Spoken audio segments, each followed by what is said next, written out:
Beehive is a media design company.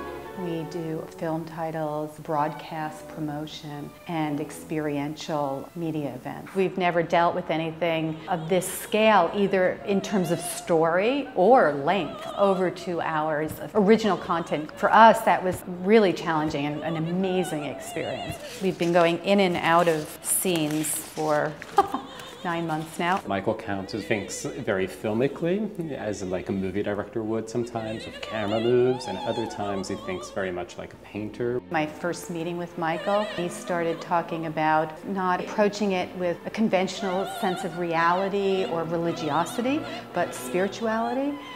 And that led me to thinking about light. You know, light is the essence of the spirit.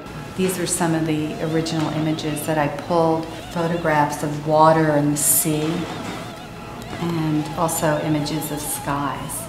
And we look to these not just for the structure and the light, but also for mood and color. These are images from the Hubble telescope, paintings of Turner and Sacetta. The video propels the story, setting the narrative in a place, but then the abstractions take us to that other world, the dichotomy going on in the story of dealing with the spirit and the essence of being. It is about Moses and the Pharaoh, and Pharaoh not really believing in Moses as God and Moses' power, and the Egyptians being left in the dark, really. And what Rossini did was he built into that story a backstory about the love between two young people, one who's an Egyptian and one who's an Israelite, torn apart because of their allegiances to their families that are basically at war with each other. It's a really classic love story. And they walk across the desert and they enter this cave.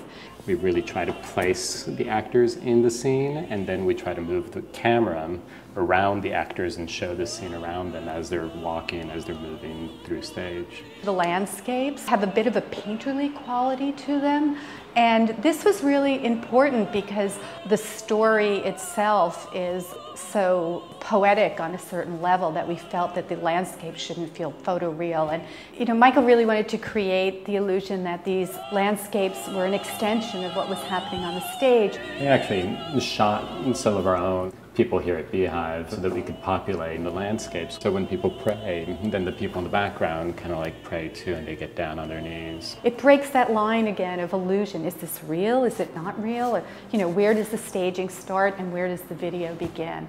Rather than representing the firestorm as fire dropping from the sky, he really thinks graphically, and let's see how it might look in a pillar of fire. You're just weaving in and out of the abstract with the landscape throughout the opera. The Almatea scene, this is where we shot a lot of fluids, inks under the camera, and layered them in the computer to create these beautiful abstract circular dreamy energy fields to show the inner spirit and power of Almatea.